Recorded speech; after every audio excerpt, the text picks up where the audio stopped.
It's the month of April, and that means only one thing here on the Blitz. It's time to tackle the NFL draft. What might the Cowboys do at tight end in this draft? And how about a Dak-friendly mock draft? It's all coming up next on the Blitz. Pops out to the right, breaks a tackle. They blitz it. Prescott throws it down the right side for Lamb. Caught it! Wentz gets rid of it over the middle. It's intercepted. Back to throw. Rush. Sacked by Parsons. Heaves it deep down the left side for Gallup. He's got it. Touchdown!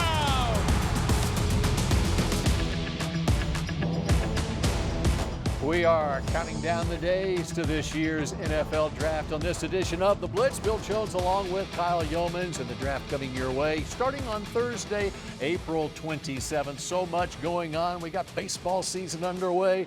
We've got a Final Four being played, but we're more interested in what's going on behind the scenes here at the Star in Frisco, and there's so much going on. It's always draft season, right? I mean, every ounce of the NFL calendar leads up until this month. Yes, you have to play the games in the fall, but in the spring, whenever April turns the calendar and you've got that opportunity now, you're under 30 days to go and try and find out what prospects to build your future around. It's just an exciting time of year. And the Cowboys, of course, have made their moves in free agency for the most part, getting things set up. You want to be able to field a team even before the draft. If you played a game today so that you don't have to go after necessarily so many needs in the draft. Let's hear from Jerry Jones, though. At the owners' meeting in Phoenix this week, he was asked about the offensive tackle situation on the team. You got Tyler Smith, you got Tyron Smith. What about Terrence Steele coming off the ACL injury?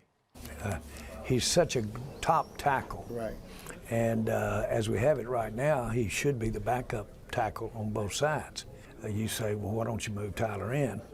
But we've also know that Tyron and Tyler both would make quite a tandem out there. But the smart play would be to have outstanding depth there. And Steele gives you that.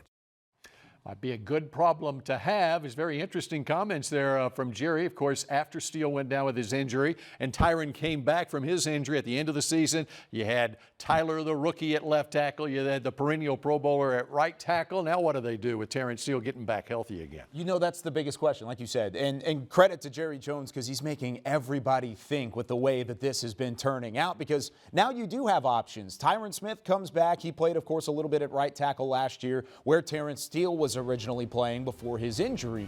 But now he's saying that Terrence Steele is your swing tackle? So what do you do with the original two? With Tyler Smith, who of course is a first-round pick, you never want to hinder a first-round pick's development by staying loyal to a former Pro Bowler or an All-Pro like a Tyron Smith.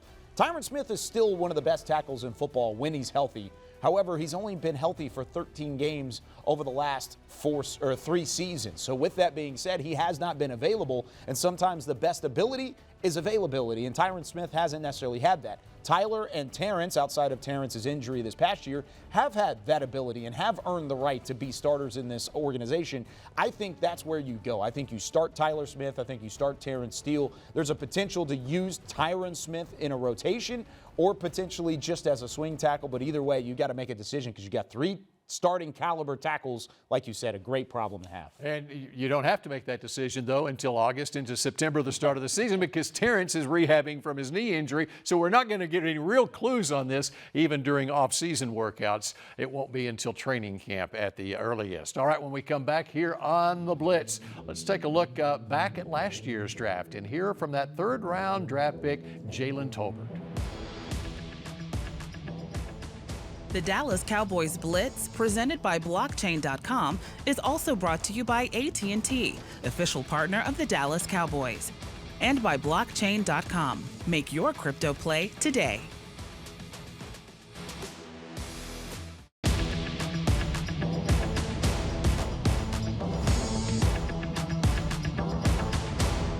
This segment is brought to you by AT&T.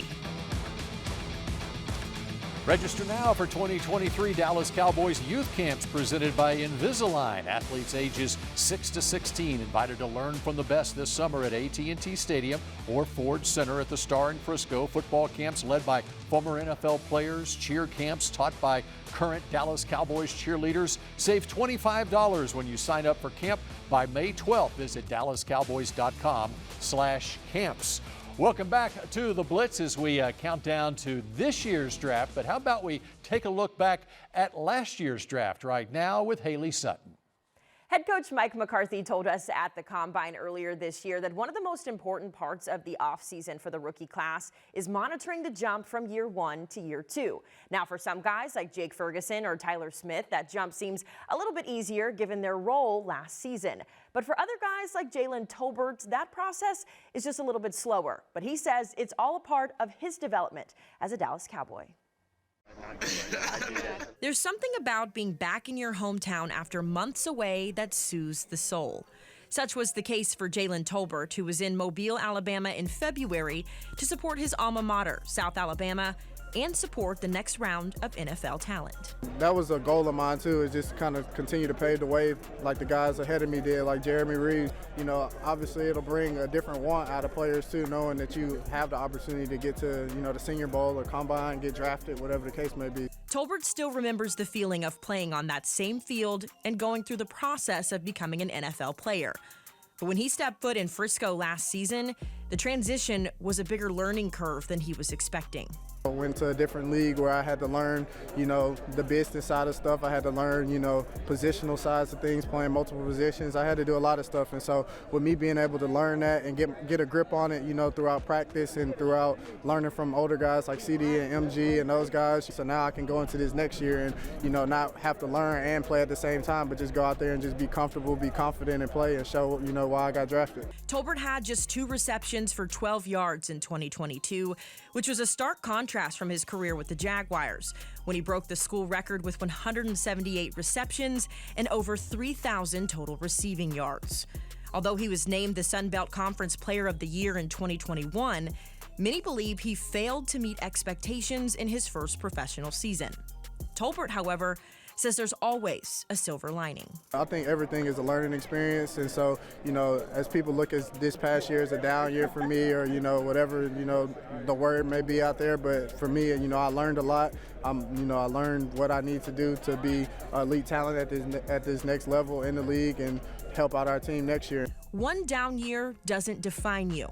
That's what Jalen Tolbert hopes to prove in 2023. This rookie year was by far the worst that I've had and far from what I wanted for myself, but, you know, I know that I needed it, and God knows that I needed it, and the coaches know that I needed it. So it was a good time for me to be able to adjust and get a grip for all positions, and I'm excited to continue to grow there and just continue to work. And it seems like nobody is working harder in this offseason than Jalen Tolbert, and Cowboys Nation is quickly taking notice. Take a look at some of the replies in relation to a tweet that I posted last week about Tolbert. Starting with this one. That one Cowboys fan says, "Is it a hot take to think Jalen Tolbert can have an 800-plus yard season?" Maybe, maybe not. We'll have to see. Then there's this one from Josh__Gee. He said, in part, "I think it's dope to see a player flat out be open and honest, rooting for Tolbert." And then this last one that I love as well from Outlaw_Cowboys football.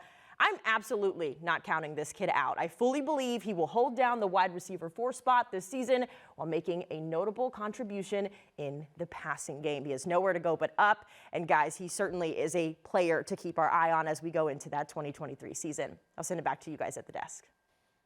All right, thanks, Haley. A lot of people rooting for Jalen Tolbert going into his second season. So what do the Cowboys do about replacing Dalton Schultz at tight end? When we come back on the Blitz, how about another Dalton Kincaid? We take a look at the tight ends next. This segment was brought to you by AT&T.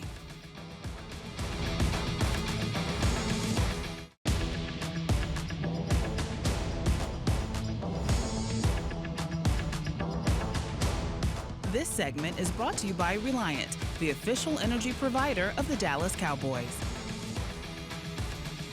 Welcome back to the Blitz as we Countdown to the NFL draft. Bill Jones and Kyle Youmans, and Kyle does a great job breaking down all the positions, and one of the position groups of need for the Cowboys, tight end, just happens to be one of the deepest positions in this draft, right, Kyle? You're exactly right. It's a need, but it's also a draft class full of substance at tight end, especially top heavy at the same time. There's 3 names right at the top of the draft. We'll talk about each of those in a moment. But then if you didn't go with a tight end early, there's some second-round players like a Sam Laporta, third-round players like a Luke Schoonmaker out of Michigan. Plenty of options for the Cowboys in a position where they could certainly use a bit of talent. Well, let's break down some of these guys, and starting with a guy who has a first-round grade from a lot of people, and that would be Michael Mayer from Notre Dame. And I've got a first-round grade on him as well. I actually compared him to Jason Witten because he's a very heavy blocking tight end. He's somebody that gets up and he gets dirty in the middle of an offense. And I really like the way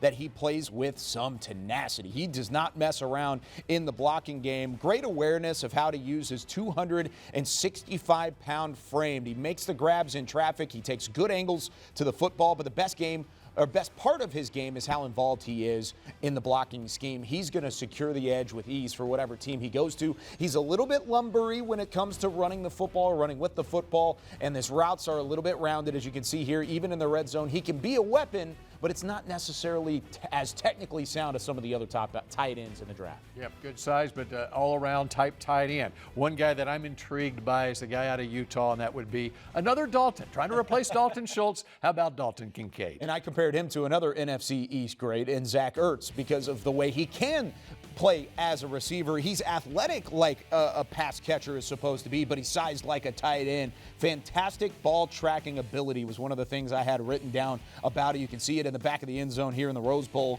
against Ohio State. But he takes the top off of the defense, and he knows how to stretch the field vertically. An all-around receiver. I'm not worried about his size, his arm strength. Those have both been a little bit of knocks against his game. The biggest thing I would be worried about is he did not work out at the Combine and he did not work out at his pro day because of a nagging back injury. If the injury continues to hinder his growth and his development as a rookie in the NFL, that's where I would see a bit of pause. But his tape is good enough to where you can still take him into the first round, even with the injury, and still be plenty confident in what he brings to the table. A very natural pass catcher, and I love his run after catch as well as a tight end. All right, how about another guy, Luke Musgrave out of Oregon. You remember Bill Musgrave, who was a 4th-round draft pick of the Cowboys back in the early 90s, longtime coach in the NFL. Well, this is his nephew. Yeah, and it runs in the family because he plays, again, like a weapon on offense. He takes the top off, much like we just talked about Kincaid doing. He can do the same as well. He plays quicker than most of the other tight ends in the class, and he takes that 6'6" frame build all the way down the field in a hurry. You can see his change of direction skills. He started his collegiate career in 2019, battled some injuries, battled through the COVID-19 pandemic that really affected that Oregon State team as a whole, but he comes from the lineage of quarterbacks with his uncle, and then you've got another tight end in the family. He has that lineage. He has that ability. I think as an early 2nd-round grade, I think would be a really fun target for the Cowboys. If they wanted to wait until 58, it'd be risky because I don't know if he'd be there. You know what? I think Dak Prescott likes this segment. Yeah. He wants to add a tight end to the mix, but he's really going to like the next segment. It's Mock Draft 2.0, and Kyle has his Dak-friendly mock draft coming up next on The Blitz. This segment was brought to you by Reliant, the official energy provider of the Dallas Cowboys.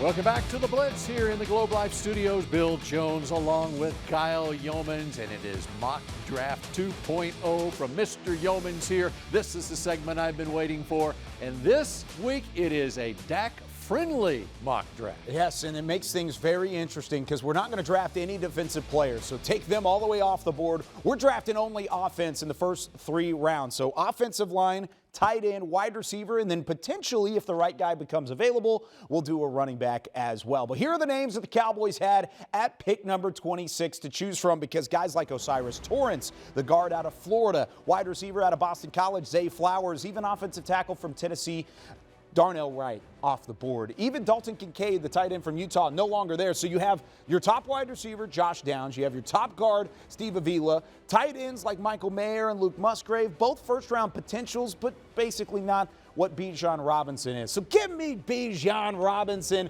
This is a special player because when you're picking at 26, it's very likely that you're going to be in the second-round grades on your board. Instead, this Longhorn is a first-round grade, and he does everything for your offense, especially with Tony Pollard only being on the franchise tag. He is not a certainty past 1 year. Once you get to 2024, after the cut of Ezekiel Elliott, you don't have a running back there. Maybe a Rico Dowdle or a Malik Davis or even a Rojo and Ronald Jones could maybe be available in 2024, but right now, under contract, it's Tony Pollard, and that's it. So go get Bijan Robinson. Add another weapon to your offense. You talk about Dak friendly. He does a little bit of everything. Runs the ball, blocks. He can catch it like you see here. He does everything so well that it could only help Dak Prescott. And what I love about that pick is Kyle listened to me. Because last week I said, where's Bijan Robinson? We need Bijan Robinson on this football team. Well, this week, it's a Dak-friendly draft, and Dak would like that, too. How about second round? You go pick number 58 in the second round. What are you looking at here? Well, I got to listen to you again. What do you want me to pick this time? Because you got it right the first time around.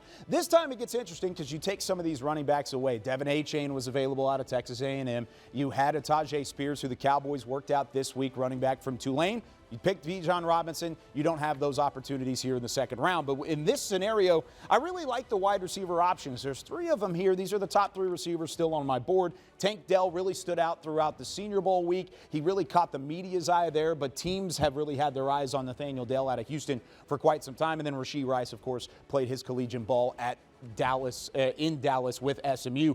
But you need a big tight end. You need somebody up top to maybe replace a Dalton Schultz. I'll give you somebody better than Dalton Schultz. Sam Laporta out of Iowa. He's a big blocking tight end. This was an Iowa Hawkeyes team that utilized him in the passing game, as you can see there with the 1,700 yards and the 5 touchdowns. But they really used him as a blocker because they didn't throw the ball very well. The Hawkeyes offensively were not very clean at throwing the football unless they went to Laporta. He was their offense for quite a bit of the 2022 season and really throughout his campaign. The Big Ten has been known to put out some big-time tight ends. He's another one to add to that list, and I think he would be an absolute steal at 58. And Iowa has been known to put out some big-time tight ends, too. And by the way, this would give the Cowboys 4 Big Ten tight ends on their roster. All right, we fast forward to the third round. Cowboys have pick number 90 here. Yeah, pick number 90, and there's a couple names that flew off the list early on that they did not want to see. Blake Freeland, offensive tackle. Cody Mauch out of North Dakota State. Cedric Tillman, Tyler Smith. There's a ton of different guys. Tyler Scott, that is, wide receiver from Cincinnati. There's really a need here to get the offensive line taken care of, but your best offensive lineman is Andrew Voorhees here, right?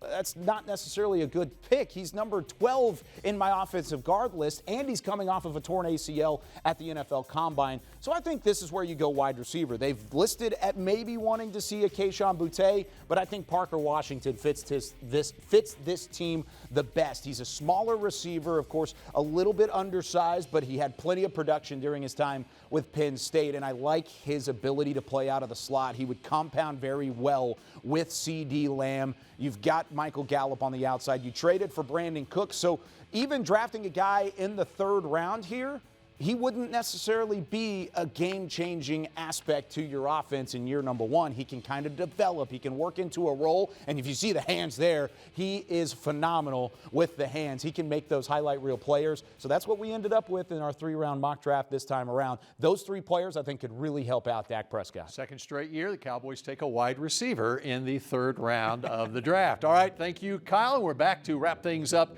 in a moment. Take a look at some new jersey numbers.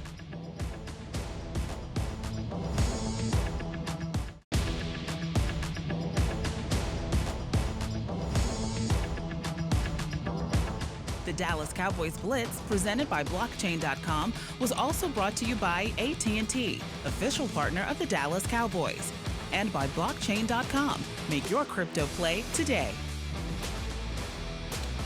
All right, the New Jersey numbers are in. The New Jersey numbers are in. As we wrap up this edition of The Blitz. Brandon Cooks He's going to wear number 3. Stephon Gilmore wearing Zeke's number 21. Ronald Jones, the running back, 32. Chuma Edoga wearing number 71, Kyle Youmans. And that's not even it, because somebody else is going to switch at some point, because the owners this week at the owners meetings in Arizona elected to allow players to wear the number 0 for the first time. Do you like that? Do you like the way that looks? I like the number 0 if the Cowboys draft my tight end, Darnell Washington out of Georgia. How did I know you were going to bring up Darnell Washington? We just finished talking about the draft and Dak-friendly tight ends, and you still found a way to fit him in. That's exactly right. Maybe on future Sneaky shows as well. For Kyle, I'm Bill. We'll talk to you next week on The Blitz, your Dallas Cowboys report.